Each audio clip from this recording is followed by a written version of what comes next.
दोस्तों अस्सलामु अलैकुम और आदाब। आप सभी का हमारे चैनल सक्सेस ब्रिंगर में इस्तकबाल है। हम आपका तहे दिल से खैर मकदम करते हैं। हम एक बार फिर से हाजिर हैं आप लोगों की खिदमत में कुछ नई जानकारी और नया टॉपिक लेकर। तो आज का टॉपिक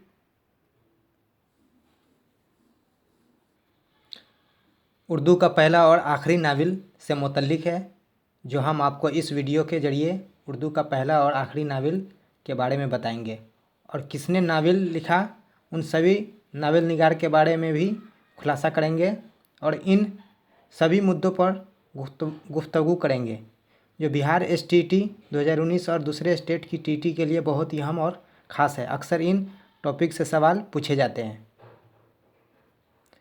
तो वक्त ज़ाया न करते हुए शुरू करते हैं आज का सवाल और जवाब का सिलसिला। तो पहला सवाल है,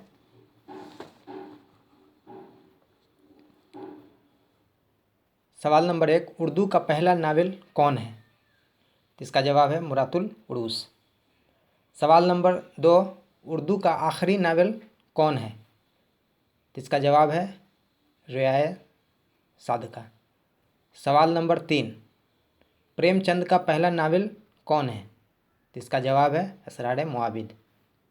चौथा सवाल को देखते हैं, प्रेमचंद का आखिरी नावल कौन है? इसका जवाब है गोदान। सवाल नंबर 5, इस्मत चुगताई का पहला नावल कौन है? इस्मत चुगताई का पहला नावल कौन है? इसका जवाब है ज़िद्दी। सवाल नंबर 6, इस्मत चुगताई का आखिरी नावल कौन है? इस्मत चुगताई का आखिरी नावल कौन है? इसका जवाब है कागजी बेरहम। सवाल नंबर 7, कुर्तुलैन हैदर का पहला नावल कौन है? कुर्तुलैन हैदर का पहला नावल कौन है? इसका जवाब है मेरे भी सनम खाने। सवाल नंबर 8, कुर्तुलैन हैदर का आखिरी नावल कौन है?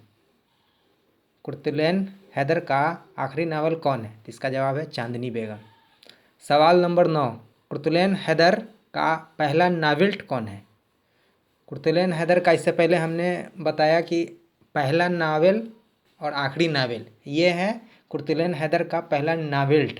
तो कुर्तुलैन हैदर का पहला नावल कौन है? तो इसका जवाब है दिलरुबा। सवाल नंबर 10, कुर्तुलैन हैदर का आखिरी नावल कौन है? इसका जवाब है फेल गुलाई या जल आई। सवाल नंबर 11 की तरफ बढ़ते हैं और देखते हैं कृष्णचंद्र का पहला नावल कौन है? कृष्णचंद्र का पहला नावल कौन है? तो इसका जवाब है शिकस्त। सवाल नंबर 12 को देखते हैं, कृष्णचंद्र का आखिरी नावल कौन है? कृष्णचंद्र का आखिरी नावल कौन है? तो इसका जवाब है फुटपाथ के फरिश्ते। 13 नंबर सवाल को देखते हैं, रतन नाथ सरसार का पहला नावल कौन है? तो इसका जवाब है फसाना आज़ाद। रतन नाथ सरसार का पहला नावल फसाना आज़ाद है।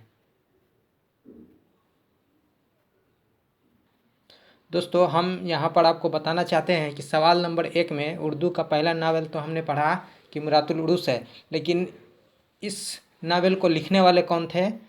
तो हम आपको बता देते हैं कि इस नावल को लिखने वाले डिप्टी नज़ीर अहमद थे, जो पहला नावल निगार भी हैं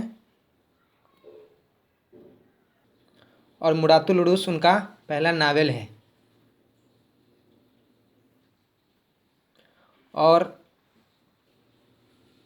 प्रेमचंद का जो आखिरी नावल है गोदान, उन्होंने लिखा 1936 में।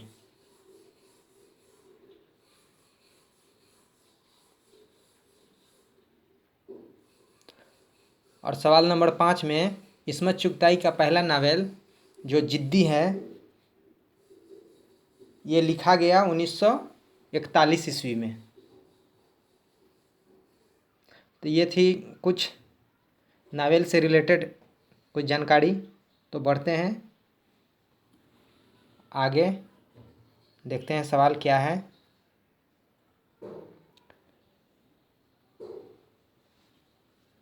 सवाल नंबर 14, सज्जाद ज़हीर का पहला नावल कौन है? सज्जाद ज़हीर का पहला नावल कौन है? तो इसका सही जवाब है लंदन की एक रात। आगे बढ़ते हैं, सवाल नंबर 15 को देखते हैं।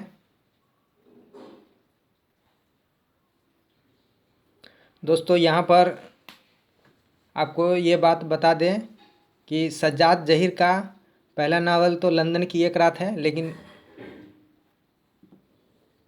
इसका आखिरी नावल पिघला नीलम है, जो 1964 में लिखा गया था।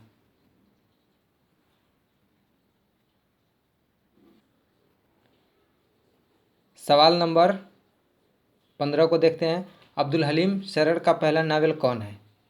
अब्दुल हलीम शरर का पहला नावल कौन है? इसका जवाब है दिलचस्प।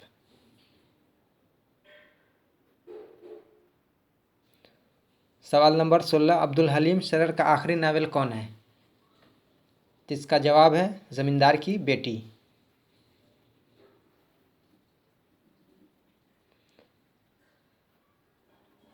आगे के सवाल को देखते हैं। सवाल नंबर 17, हैतुल्लाह अंसारी का पहला नावल कौन है? इसका जवाब है लहू के फूल, जो इन्होंने लिखा 1970 ईस्वी में। हैतुल्लाह अंसारी ने लहू के फूल नावल को। अगला सवाल देखते हैं, सवाल नंबर 18, हैतुल्लाह अंसारी का आखिरी नावल कौन है? इसका जवाब है घरौंदा। ये नावल 1982 ईस्वी में लिखा गया। आगे देखते हैं सवाल क्या है। सवाल नंबर 19, मिर्ज़ा हादी रुस्वा का पहला नावल कौन है? मिर्ज़ा हादी रुस्वा का पहला नावल कौन है? इसका सही जवाब है अफ़साए राज।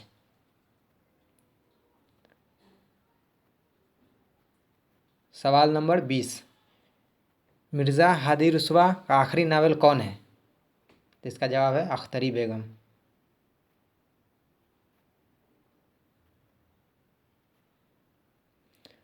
दोस्तों यहाँ मिर्ज़ा हादी रुस्वा का जो पहला नावल है अफ़साए राज, उसे लिखा गया 1896 ईस्वी में। ये बात नोट कर लीजिए। दोस्तों आप लोग कोशिश कीजिए कि इसके नोट्स बना ले, वीडियो को पॉज कीजिए और कॉपी में लिख लीजिए, ताकि जब भी आप देखना चाहे, पढ़ना चाहे, पेज पलट के आराम से पढ़ सकते हैं। जब दिमाग से उतर जाए और भूल जाए तो फिर से ताज़ा करने के लिए, दिमाग में बसाने के लिए आप कॉपी को पलट के देख सकते हैं और दिमाग में बसा सकते हैं, जहन में रख सकते हैं। कोशिश कीजिए, नोट्स बना लीजिए, कॉपी में लिख लीजिए, ताकि आपकी बेहतरी हो सके।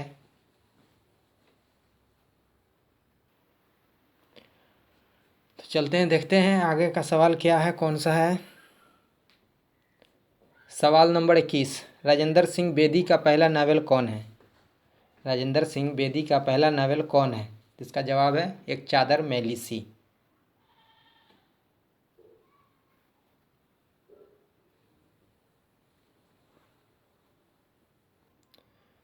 जो यह राजेंद्र सिंह बेदी का पहला नावल है एक चादर मैली सी, ये 1960 में लिखा गया और 1960 में शाये हुआ लाहौर से। अगला सवाल देखते हैं, सवाल नंबर 22, राजेंद्र सिंह बेदी का आखिरी नावल कौन है? तो इसका जवाब है एक चादर मैली सी।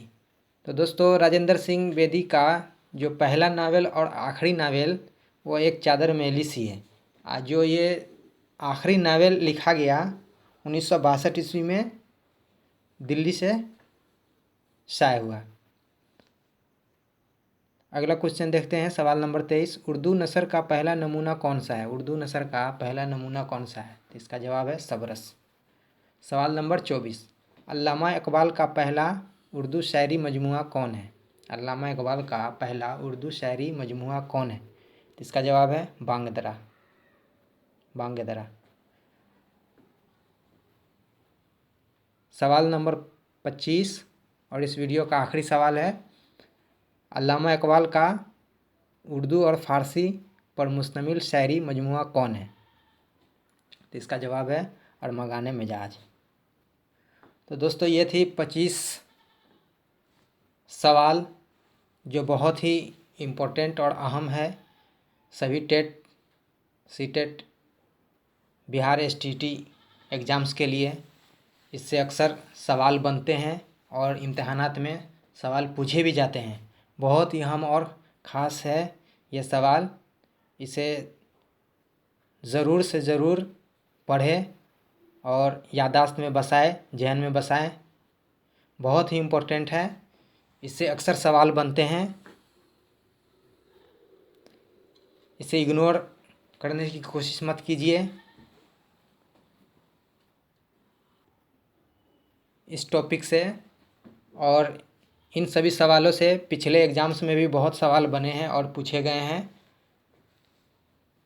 तो आप लोगों से यही कहना चाहते हैं, खूब मेहनत कीजिए, ईमानदारी से मेहनत कीजिए, भरपूर कोशिश कीजिए अपने मकसद में कामयाब होने के लिए, अपनी मंजिल को पाने के लिए। इंसान मेहनत करता है, कोशिश करता है, उसकी मेहनत और कोशिश कभी बेकार नहीं जाती है। उसका नतीजा, उसका फल उसे एक दिन ज़रूर मिलता है। तो हम आपसे यही उम्मीद करते हैं कि आप लोग कोशिश कीजिए, मेहनत कीजिए और ऐसे टॉपिक को पढ़िए जिससे सवाल बनते हैं। उस टॉपिक, उस सवाल, उस कंटेंट को मत पढ़ा कीजिए जिससे सवाल नहीं बनते हैं। वो फजूल का कंटेंट है, फजूल का टॉपिक है, उसमें अपना दिमाग ज़्यादा नहीं खपाइए, नहीं बर्बाद कीजिए। जिस टॉपिक से सवाल बनने वाले हैं और बनते हैं उसी चीज़ को पढ़िए। बेवजह उन टॉपिक, उन सवालों को ना पढ़ें जिससे सवाल बनते ही नहीं है, फालतू का है, उससे सवाल नहीं पूछे जाते हैं। ऐसे दिमाग में कचरा को भरने से बेहतर है, अच्छा है कि जो सिलेक्टेड क्वेश्चन है, सिलेक्टेड टॉपिक है, उस चीज़ को पढ़ें। अगर ऐसा आप लोग करेंगे तो आपकी कामयाबी में 4 चांद लग जाएगा। ये मेरा एक्सपीरियंस है खुद का। इस वीडियो में बस इतना ही।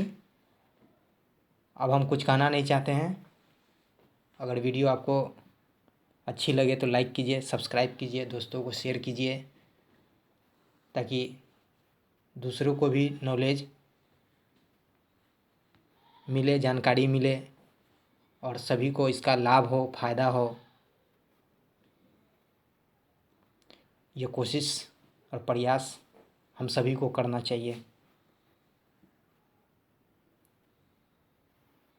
जानकारी, ज्ञान, नॉलेज सिर्फ हमारी नहीं है, सिर्फ मेरी नहीं है, ये सबों के लिए है और सब की है। इस पे अधिकार सबका है। ज्ञान को जितना बढ़ाएंगे उतना ही ज्ञान, जानकारी में बढ़ोतरी होगी, इजाफा होगा।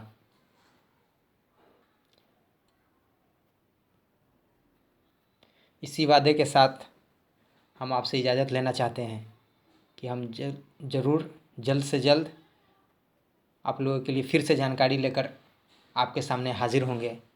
तब तक के लिए इंतज़ार कीजिए और अपनी मेहनत और प्रयास जारी रखें।